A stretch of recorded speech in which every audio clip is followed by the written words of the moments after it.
Assalamualaikum warahmatullahi wabarakatuh. Izin memperkenalkan diri, nama saya Rosa Febri Nurusman, MPM 1813031048. Di sini saya ingin menjelaskan bagaimana peran akuntansi sektor publik di era digital dan bagaimana cara mensinergikan akuntansi sektor publik di mata pelajaran ekonomi. Nah, mari kita simak pada video pembelajaran kali ini.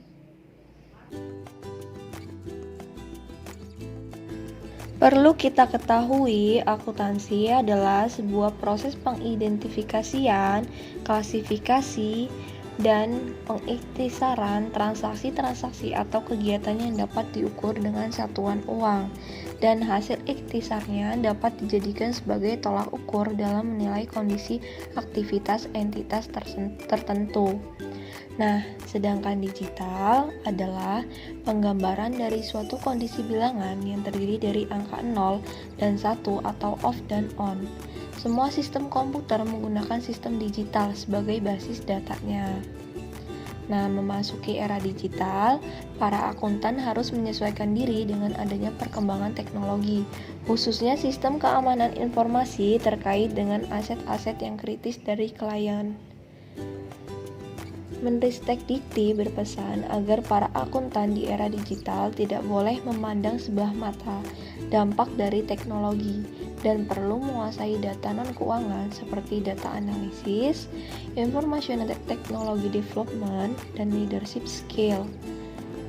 Nah, ada 4 langkah akuntan dalam menghadapi era revolusi industri 4.0, yaitu yang pertama ada awareness, menjadi aware terhadap perkembangan revolusi industri 4.0 dengan melihat kesempatan yang akan muncul.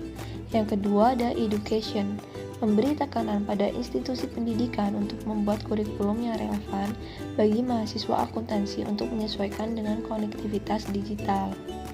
Yang ketiga ada professional development, meningkatkan kinerja organisasi profesi beserta program-program pengembangan profesionalnya untuk melakukan presentasi online maupun face-to-face tentang perkembangan revolusi industri 4.0 dan bagaimana hal tersebut dapat berdampak bagi anggota organisasi profesi. Yang terakhir ada rising out atau akuntan memiliki kontrol kurang atas data-data lingkungan.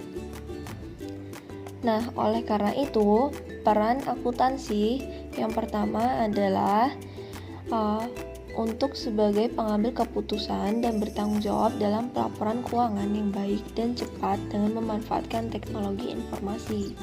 Yang kedua, ada peran akuntan pada era revolusi industri 4.0 adalah menyediakan insight atas data, menganalisis statistik, mengecek data, menginterpretasi hasil. Selanjutnya, berkecimpung dalam dunia bisnis, akuntan dapat menjadi penasihat bisnis atau mengambil peran sebagai pembisnis dan partner bisnis. Nah, yang ketiga ada akuntan berperan sebagai pendukung dan memberikan analisis terhadap sebab akibat kebijaksanaan manajemen perusahaan yang akan terlihat jelas pada saat auditor publik melakukan audit keuangan dan manajemen sebagai bentuk pertanggungjawaban perusahaan kepada para investornya, terutama dalam menghadapi perubahan lingkungan bisnis.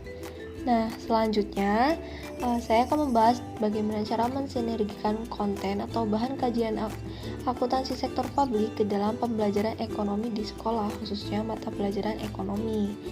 Yang perlu kita lakukan untuk mensinergikan bahan kajian akuntansi yang pertama adalah lebih memotivasi. Kaitannya pada pengelolaan guru terhadap pembelajaran akuntansi harus dapat membuat siswa lebih termotivasi dan menarik siswa lebih menyukai mata pelajaran akuntansi. Yang kedua, menarik. Guru mata pelajaran ekonomi dalam memberikan materi pembelajaran, khususnya akuntansi, harus menarik.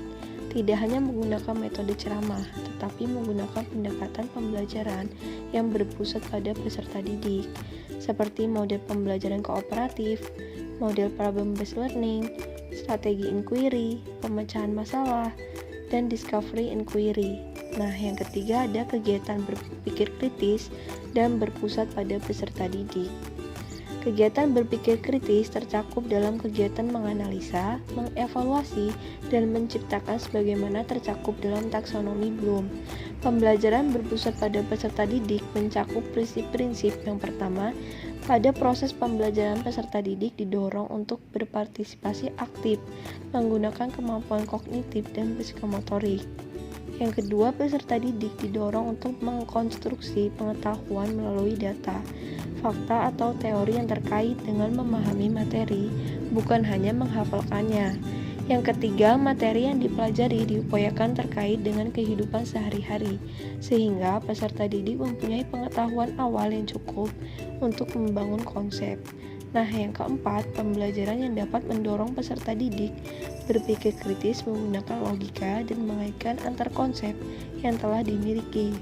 Yang kelima, pengajar perlu memberikan kesempatan kepada peserta didik melakukan refleksi terhadap materi yang dipahami peserta didik.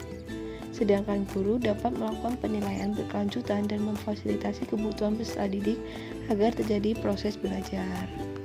Baiklah, itu saja yang dapat saya sampaikan. Kurang lebihnya saya mohon maaf. Jangan lupa like, komen, dan subscribe. Billahi taufiq wal hidayah. Wassalamualaikum warahmatullahi wabarakatuh.